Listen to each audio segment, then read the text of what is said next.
जय हिंद दोस्तों, स्वागत है आपका एक बार फिर से सिक्स रिंग फाउंडेशन के एक नए वीडियो में। दोस्तों, जैसा कि मैंने वादा किया था कि लगातार हम लोग 10 दिन तक शिक्षा व्यवस्था की खामियों पे बात करेंगे और उजागर करेंगे ऐसे तथ्य जो शिक्षा व्यवस्था के स्तर और उसकी गुणवत्ता को गिराने के लिए मुख्य किरदार निभा रहे हैं।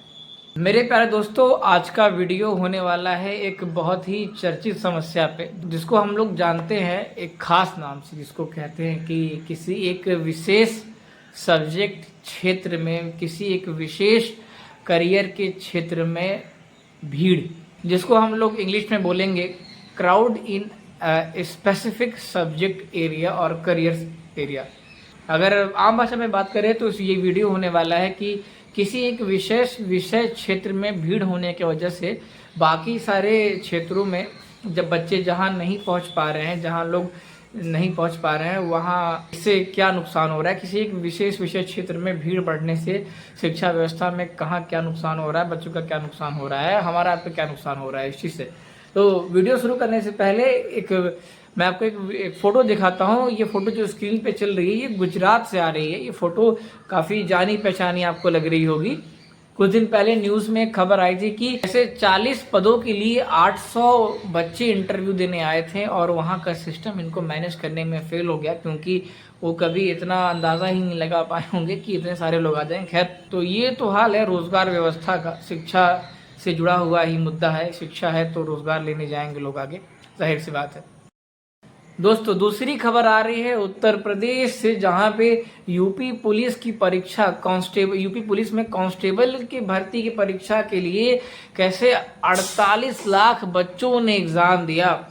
ये भर्ती प्रक्रिया इतने बड़े स्तर पे एक तरीके से ऐतिहासिक था, एक राज्य के हिसाब से काफ़ी ऐतिहासिक था, क्योंकि इससे पहले इतनी बड़ी भर्ती नहीं निकाली गई थी और इतने बड़े स्तर पे काम नहीं किया गया था, तो इसके ऐतिहासिक था। और कैसे 48 लाख बच्चों ने, सिर्फ 60,000 पदों के लिए 48 लाख बच्चों ने एग्ज़ाम दिया था। पद कितने हैं? 60,000 के आसपास। और बच्चे कितने एग्ज़ाम देने जा रहे हैं? 48 लाख बच्चे एग्ज़ाम देने जाएंगे आगे। और आंकड़ों की बात करें तो सिर्फ 3-4 दिन के अंदर अंदर 20 लाख फॉर्म, सिर्फ 3-4 दिन के अंदर अंदर कैसे 20 लाख एप्लीकेशन भर दिए गए थे। तो दोस्तों, कहने वाली बात ये है कि क्या कोई और ऑप्शन नहीं है, क्या कोई और विकल्प नहीं है नौकरी ढूंढने का, रोजगार ढूंढने का?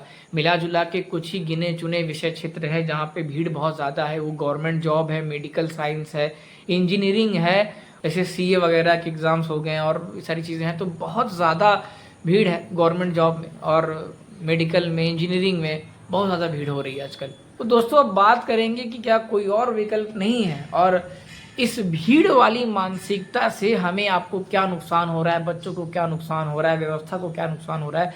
दोस्तों, साफ शब्दों में एक बात मैं बता दूं, बच्चे एक ही विषय क्षेत्र में ध्यान केंद्रित करेंगे तो कहीं ना कहीं वहाँ भीड़ इकट्ठा होगी और कंपटीशन बहुत ज़्यादा बढ़ेगा।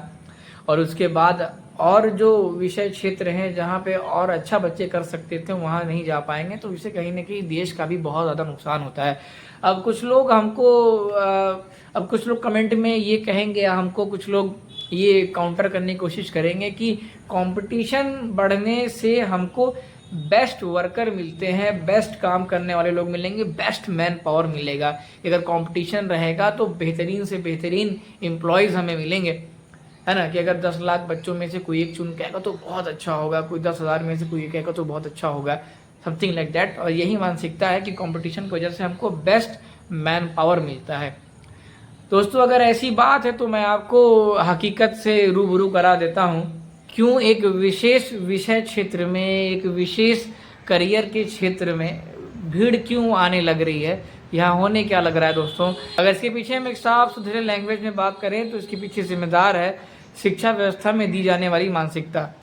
स्कूल्स हो या चाहे कॉलेज हो या कोई भी शिक्षण संस्थान हो, जो टिपिकल स्टीरियोटाइप सिस्टम से चलता है, तो वहाँ पे अगर आप पूछेंगे बच्चों से, खास तौर से ग्रामीण क्षेत्र में अगर आप आएंगे, तो हम अपने वीडियोस में ज़्यादातर ग्रामीण क्षेत्र के बारे में ही बात करते हैं। तो ग्रामीण क्षेत्र के स्कूलों में और ग्रामीण क्षेत्र के बच्चों से बात करेंगे जो अभी पढ़ रहे हैं स्कूल में, उनसे बात करेंगे कि आप बड़े होकर क्या बनना चाहेंगे या कौन कौन से ऐसे क्षेत्र हैं जहाँ पे आप अपना भविष्य बना सकते हैं। तो मैं लिख के देता हूँ, जो मेरा अनुभव रहा है उसके हिसाब से वो 3 से 4 चीज़ ही जानते हैं। एक तो वो मेडिकल इंडस्ट्री जानते हैं, इंजीनियरिंग, गवर्नमेंट जॉब, और कुछ थोड़े बहुत बच जाते हैं वो प्राइवेट सेक्टर की तरफ भागते हैं थोड़ा बहुत।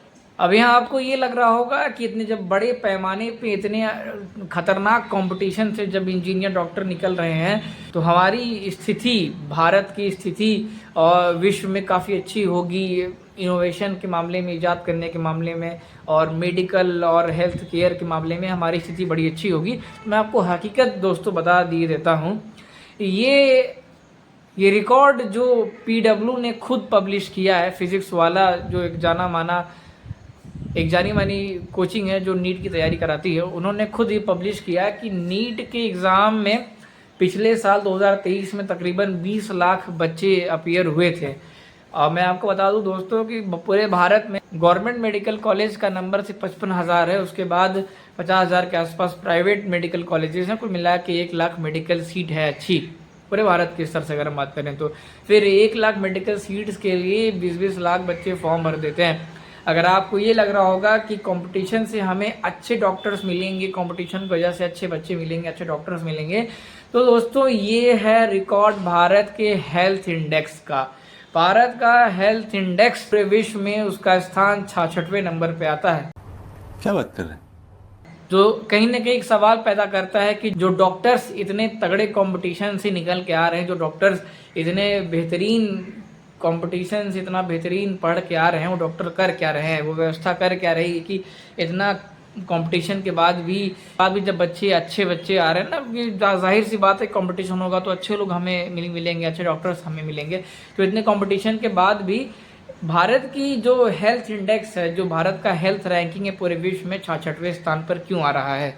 और दोस्तों यही नहीं, अगर हम बात कर लें इंजीनियरिंग फील्ड की तो वहाँ भी कोई परिणाम संतोषजनक नहीं है। दोस्तों एक रिकॉर्ड के अनुसार IIT और JEE एग्ज़ाम के लिए 11 लाख के आसपास बच्चों ने, दोस्तों एक रिकॉर्ड के हिसाब से IIT और JEE के लिए भारत में 11 लाख के आसपास बच्चों ने एग्ज़ाम दिया था, इस उम्मीद से कि हमें अच्छा इंजीनियरिंग कॉलेज मिलेगा तो हम भविष्य में इंजीनियर अच्छे बन जाएंगे।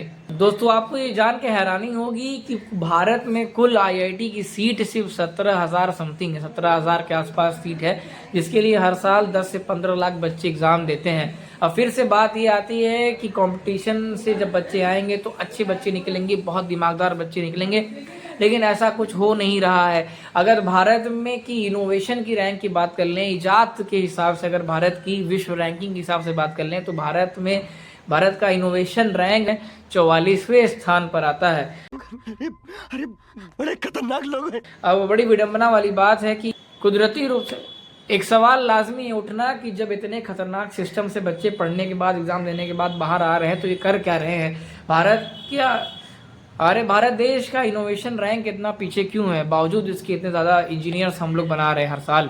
दोस्तों यहाँ तक अभी तक हमने ये देखा है कि समस्या क्या थी, उसका परिणाम कहाँ है, उसका सबूत क्या है, तो ये सारी चीज़ें आप लोगों ने देखी है। इसका समाधान क्या है, मैं बात करता हूँ, ये समस्या क्यों आती है। ये समस्या आ रही है इस वजह से कि भारत की शिक्षा व्यवस्था में जो मानसिकता दी जाती है वो बड़ी घिसी पिटी है, जो चीज़ें पढ़ाई जाती हैं वो बड़ी घिसी पिटी पुरानी हो चुकी व्यवस्थाएं हैं, पुराने ज़माने, सदियों पुराना सिलेबस हमें पढ़ाया जा रहा है। बना भले ही इंजीनियर रहे हैं, बना भले ही डॉक्टर रहे हैं, लेकिन हम उनको पढ़ा क्या रहे हैं वो बहुत ज़रूरी है।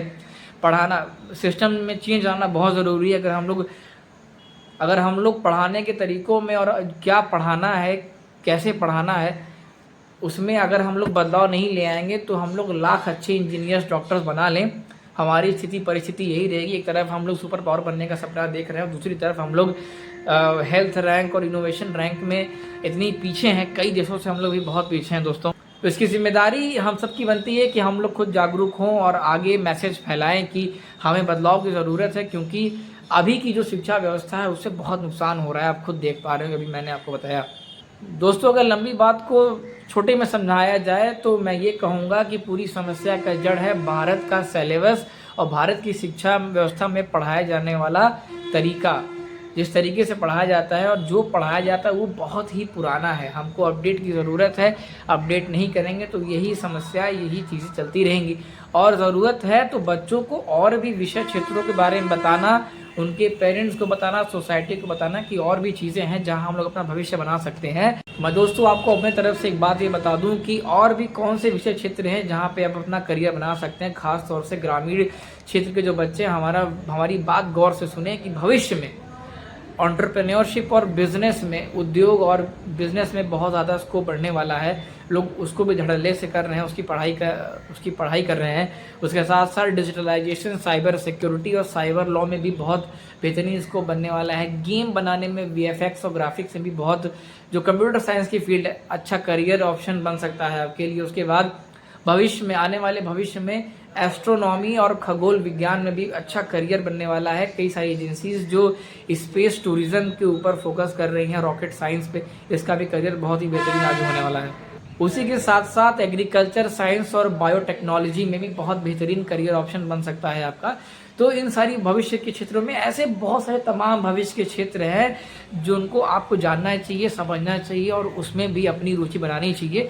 अपने घर पे बात करना चाहिए कि और भी चीज़ें हैं जहां अपना भविष्य बना सकते हैं। सिर्फ एक खास विषय क्षेत्र में भीड़ लगा लेने से हमारा कुछ नहीं होगा।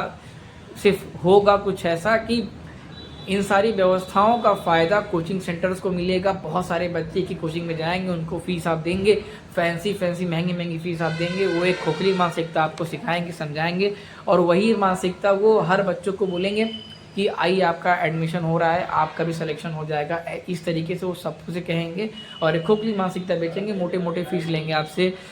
खान सर, पीडब्ल्यू और बहुत सारे इंस्टीट्यूशन जो अच्छा कर रहे हैं, इसमें उनके आने से बहुत ज़्यादा बदलाव आया है। तो उम्मीद करते हैं कि ऐसे लोग और भविष्य में आते रहेंगे। हमारे वीडियोस को फैलाते रहिए और समझिए कि एक विशेष विषय क्षेत्र में भीड़ लगा लेने से कुछ नहीं होने वाला। हमें और भी ऑप्शंस को, और भी विकल्पों को देखना चाहिए। चलते हैं, मिलते हैं एक नए वीडियो में। तब तक के लिए अपना ख्याल रखिएगा। धन्यवाद।